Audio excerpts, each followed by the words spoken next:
Tutup pintunya!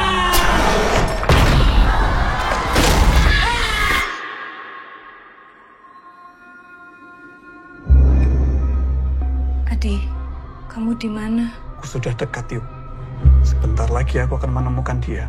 Mas semua tim cadangan itu sama saja. Tim cadangan bajingan! Sunnah Rasul ataupun Nabi menganjurkan kita tidak berkeliaran ataupun bersenda gurau di awal malam.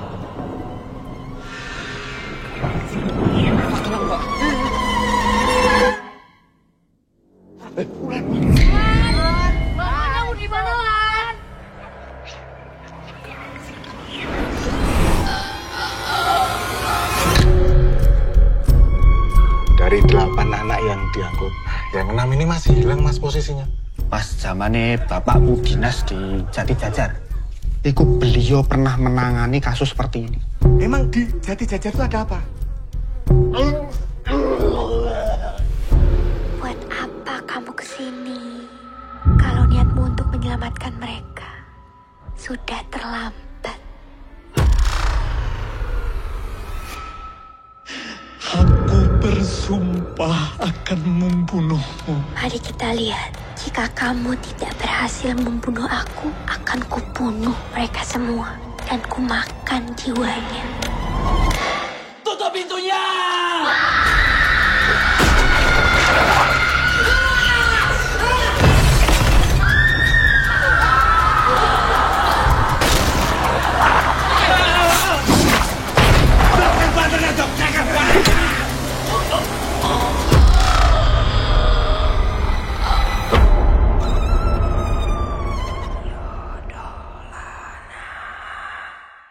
Kembali lagi dalam Movie Buff di medcom.id dan kali ini kita akan ngebahas film Waktu Maghrib 2. Nah, film ini mengisahkan 20 tahun dari Waktu Maghrib pertama.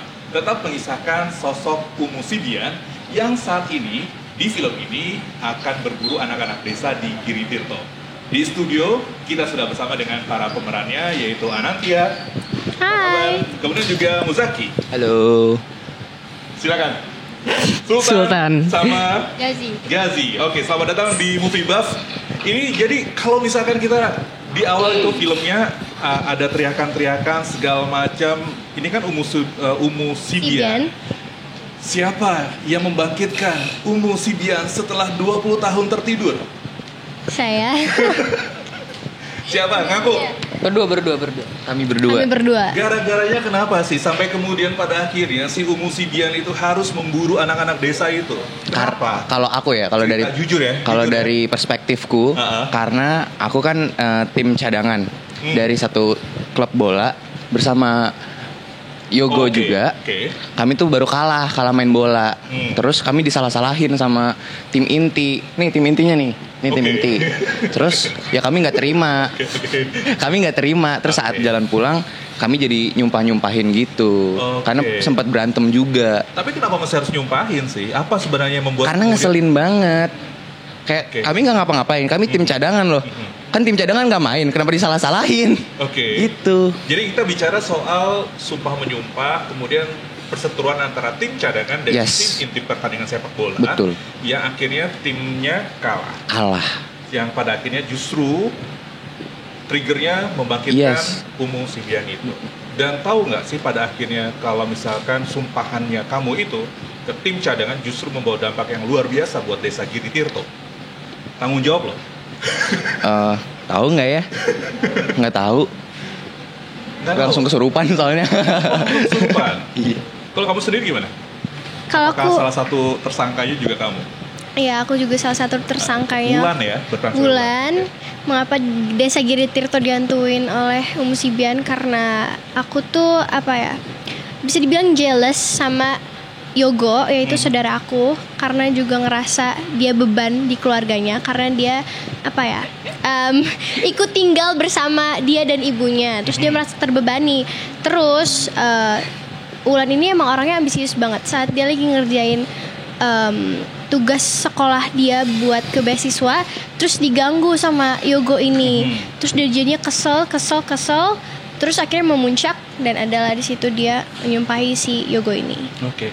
Nah, pasti kan di dalam keseharian kalian itu adalah omongan-omongan orang tua yang tinggal di desa itu. Kalau misalkan waktu maghrib itu nggak boleh ngomong ini, nggak boleh ngomong itu tidak tergambarkan atau memang kalian lupa bahwa ada hal sedemikian, larangan-larangan di desa itu untuk tidak mengatakan hal-hal yang tergambarkan karena saat kami pulang dari pertandingan sepak bola itu ada Pak Derajat juga untuk sebenarnya kita tuh harusnya sholat maghrib tapi tim cadangan karena udah kebawa males sama kalah dan kesel sama tim inti, udahlah pulang aja, dijama aja nanti di desa kita gitu.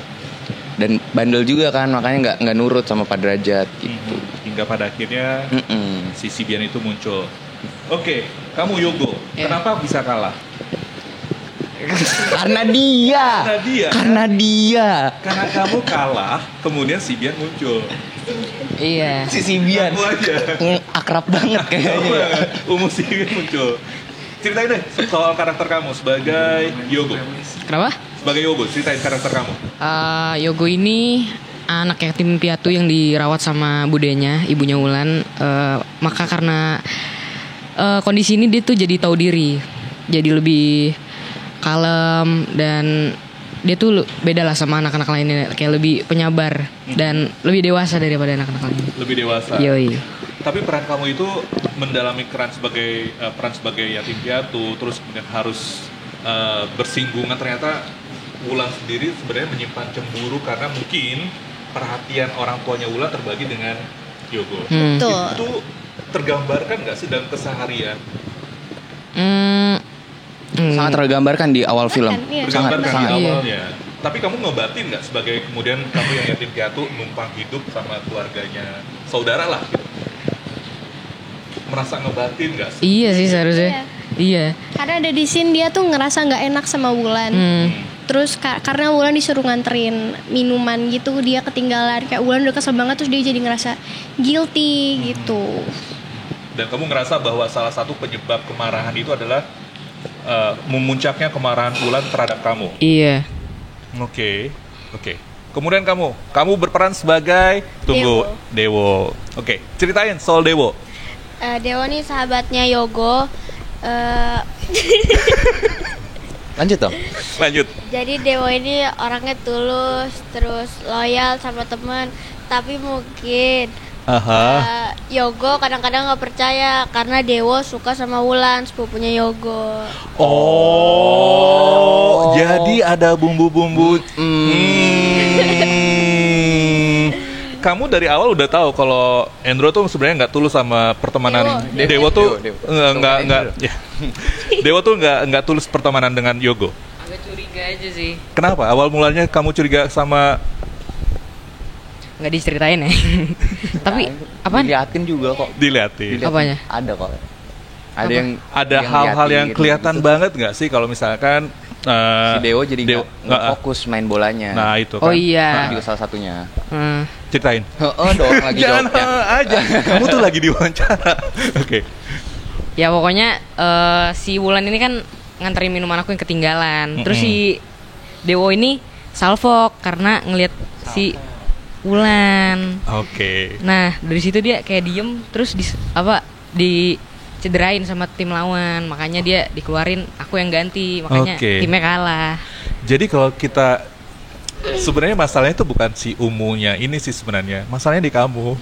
Iya, masalahnya si Wulan ini sih, gara-gara Wulan gitu kan. Gara-gara Wulan nganterin minuman. Gara-gara dia minumannya ketinggalan juga. Betul, gara-gara dia yang nggak salfok. Gara-gara dia buru-buru. Gara-gara aku yang buru-buruin. Nah itu kan. Salahnya aku dong. Betul. Emang dari awalnya.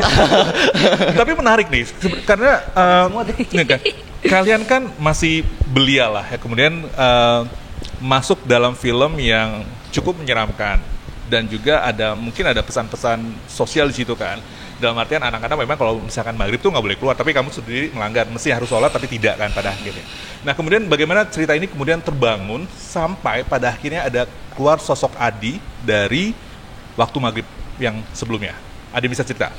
Wulan. Adi itu siapa? Wulan cerita silakan. Adi itu. Gantian ya, nanti gantian. Adi itu siapa? Enggak. Jadi seperti ini waktu maghrib 1, kan menceritakan soal Adi dan teman-temannya. Nah di waktu Maghrib 2 ini sebenarnya ceritanya beda, walaupun benang merahnya sama. Ini menceritakan tentang 20 tahun Adi kemudian. Terus Adi ini memang dia ingin balas dendam sama Umu Sibian, karena Umu Sibian tuh kan membunuh teman-teman sahabat-sahabatnya dia waktu pas kecil kan. Nah dia itu menemukan desa Giritirto itu dari apa ya waktu itu? Dari Jati Jajar ke Giritirto. Yes. Jadi dia tuh supir kan asalnya. Terus supir pick up, terus bertemu dengan mereka berdua minta tolong ke Adi. Terus Adi ngerasa kayak punya empati lah sama mereka, karena cerita mereka sama dia 20 tahun lalu tuh sama kejadiannya tentang si Umu Sibian ini. Akhirnya Adi dewasa membantu mereka berdua dan desa Giritirto sekarang. Oke. Dalam proses syutingnya selama kurang dari 1 bulan, betul? Betul. 23 hari. 23 hari tepatnya. Ada nggak sih hal-hal yang menyenangkan, menakutkan mungkin ya? Karena ini film horor. Ada nggak adegan-adegan yang justru menantang buat kalian yang kalau kita lihat trailernya kan banyak adegan-adegan kesurupan, teriak segala macam. Nah, kamu sendiri gimana? Berperan, apakah ada adegan yang menantang buat kamu sebagai sosok Yogo? Yang menantang tuh yang dikejar-kejar sama Endro, karena pakai kamera rig. Kamera rig tuh jadi ada kamera yang dipasang di perut buat cover muka kalau lagi lari-lari gitu. Ya gimana ya? Ya menantang aja sih, karena berat. Emang gara-garanya kenapa Endro ngejar Yogo? Karena dia kesurupan, makanya ngejar kita. Oke. Nah, kamu sebagai Dewo, ada adegan yang tantangannya mungkin bahasa, karena kami di sini semuanya pakai bahasa Jawa. Terus aku juga emang nggak ada darah Jawanya, jadi pas reading udah so. Jadi pas jangan-jangan itu Sibian ya? Oke, terus? Terus pas reading kita emang udah diajarin bahasa Jawa. Nah terus pas di lokasi juga kalau misalnya kita ada yang kurang enak nih ngomongnya, kita bisa nanya ke talent-talent yang di Jogja. Jadi kayak ini gimana bahasa Jawanya, abis itu dikasih tahu gitu. Tapi bahasa Jawanya, aksentuasi Jawanya dapat? Aksentuasi, dialek, logat Jawanya dapat ketika kamu reading, belajar kayak gitu? Merasa berhasil nggak? Aku merasa berhasil. Oke.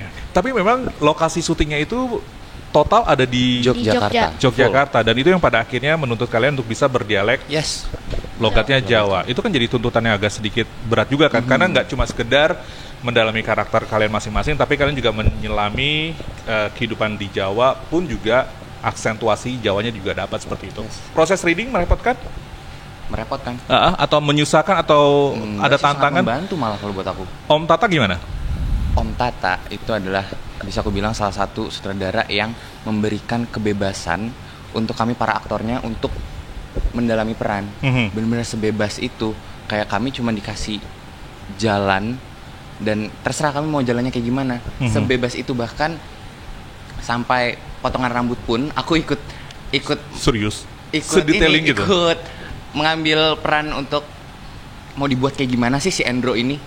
Aku sampai segitunya. Itu juga kan yang kamu lakukan ke Om Tata untuk misalkan mendalami peran karakter kamu. Om, karakter aku kayak gimana? Kamu diskusinya seperti apa untuk mendalami peran sebagai Dewo?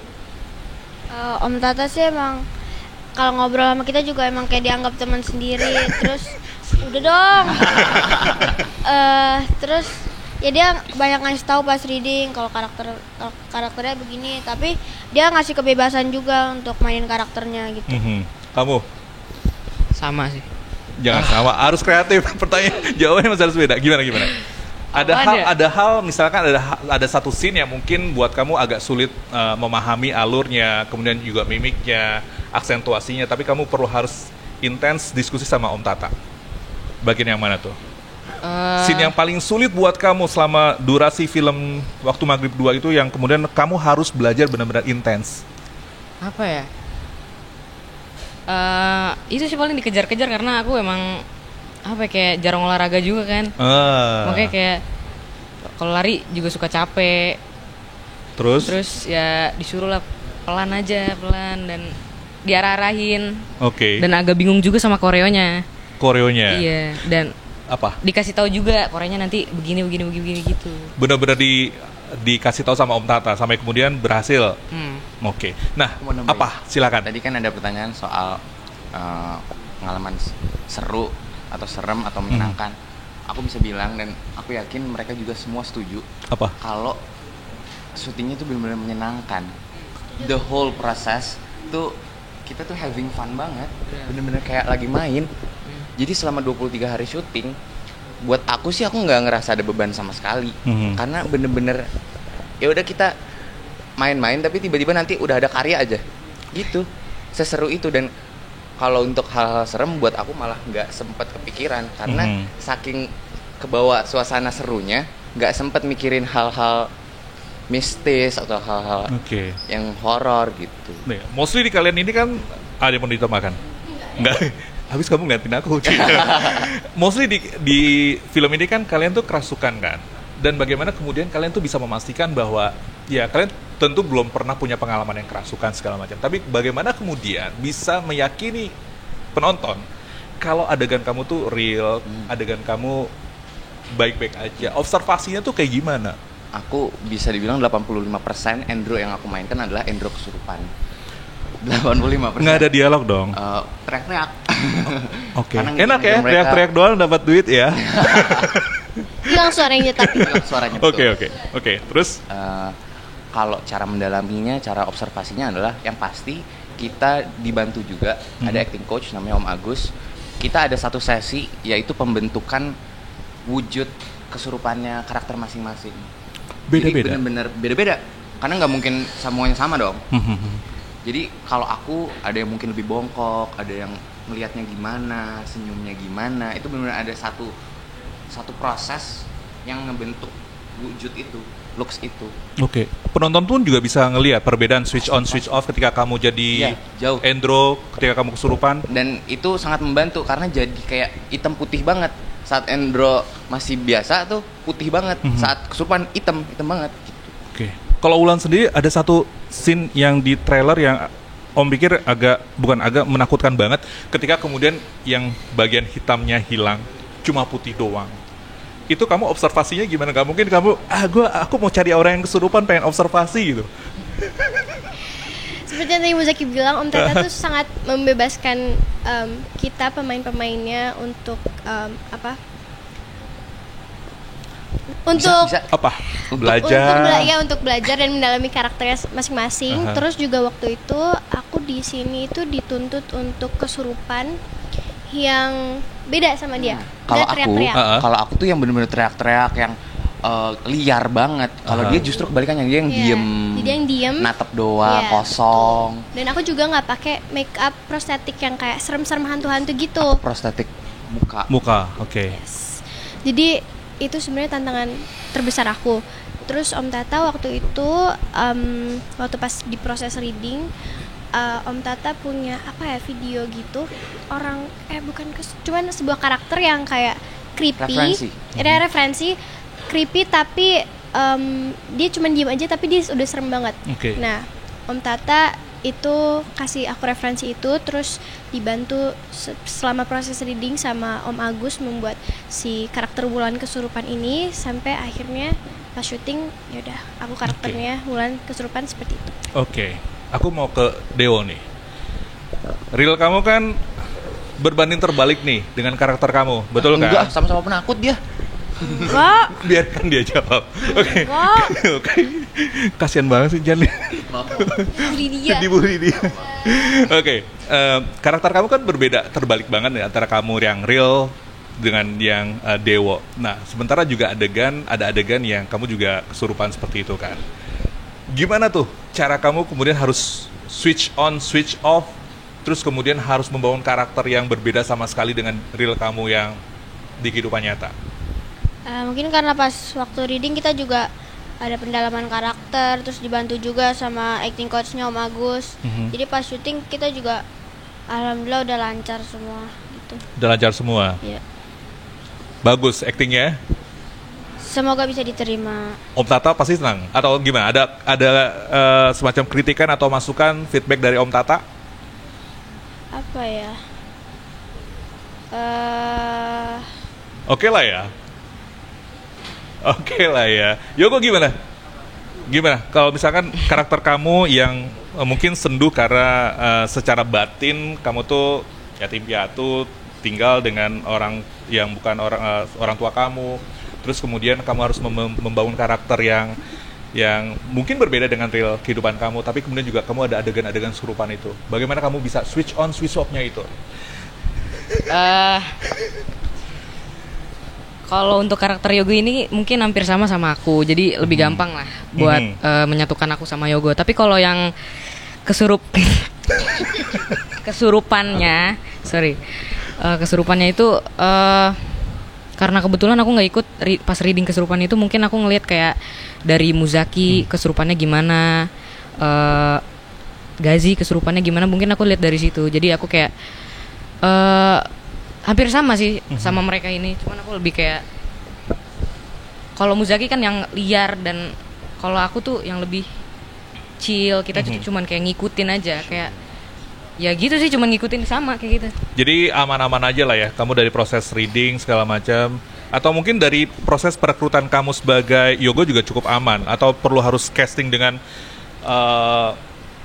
harus mengeliminasi beberapa kandidat sebagai pemeran Yogo? Waktu casting sih gimana ya? Waktu casting aman-aman aja sih. Nah, kalau misalkan ini kan film horor ya, boleh bilang film horor gitu kan. Tapi meskipun ada konflik internal di antara kalian semua, ada konflik kompetisi antara pemain inti dengan cadangan segala macam. Relevansinya dengan kalian sebagai anak-anak dengan message dari film ini tuh apa sih sebenarnya? Mitos-mitos yang diberikan kepada kami. Karena aku sampai sekarang pun masih hidup dengan omongan-omongan orang tua, orang-orang sekitar yang membahas soal jangan kemana-mana kalau maghrib. Kalau aku sih bisa disebut relevan karena itu. Kamu, Lan? Sama, karena emang dari kecil juga aku sudah tahu tentang jangan keluar maghrib dan segala macam. Jadinya ya seperti itu. Oke, kamu? Cerita film ini tuh relevan gak sih dengan kehidupan anak-anak? Terus dengan jangan jawabannya, pokoknya jawabannya masih harus kreatif, harus beda dengan yang lainnya. Relevan gak sih dengan kehidupan anak-anak kalau maghrib itu nggak boleh keluar rumah, atau ada hal-hal yang mungkin bisa kamu sampaikan? Kalau dari aku sih dari kecil nggak pernah dibilangin kalau jangan keluar maghrib, paling sama tetangga aja sih, nggak boleh keluar maghrib. Jadi kalau dari aku nggak serelate itu sih. Tapi kalau mungkin dari orang-orang relate. Oke.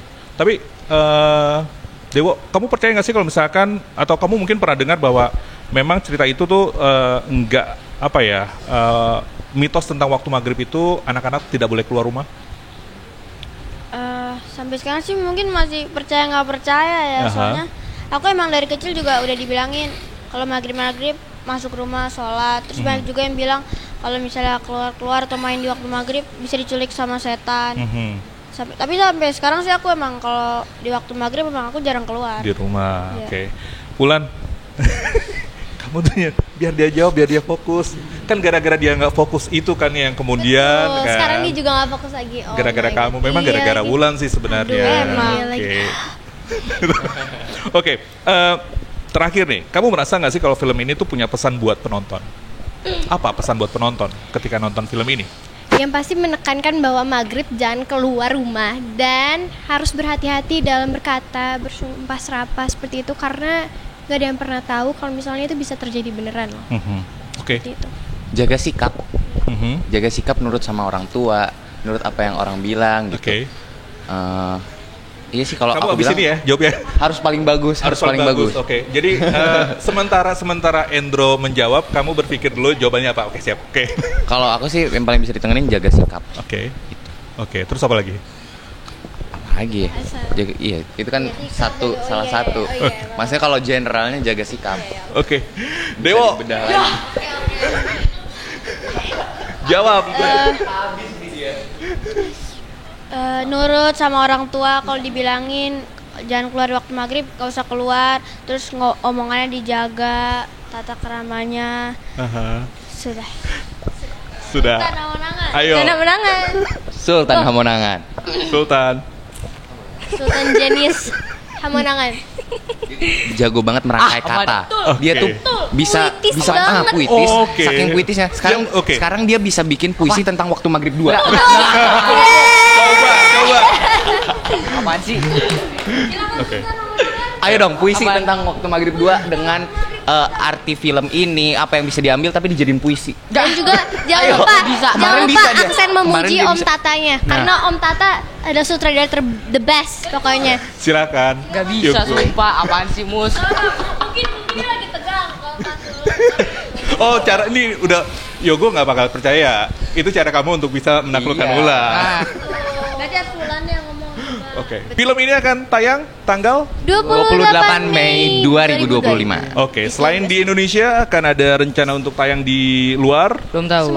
Semoga. Doakan saja. Tapi yang jelas dari proses syuting, reading segala macam sangat menyenangkan. Yes. Dan totally bahwa film ini juga tidak hanya sekedar menghibur, tapi ada pesan yang disampaikan buat anak-anak bahwa maghrib itu baiknya tetap berada di rumah.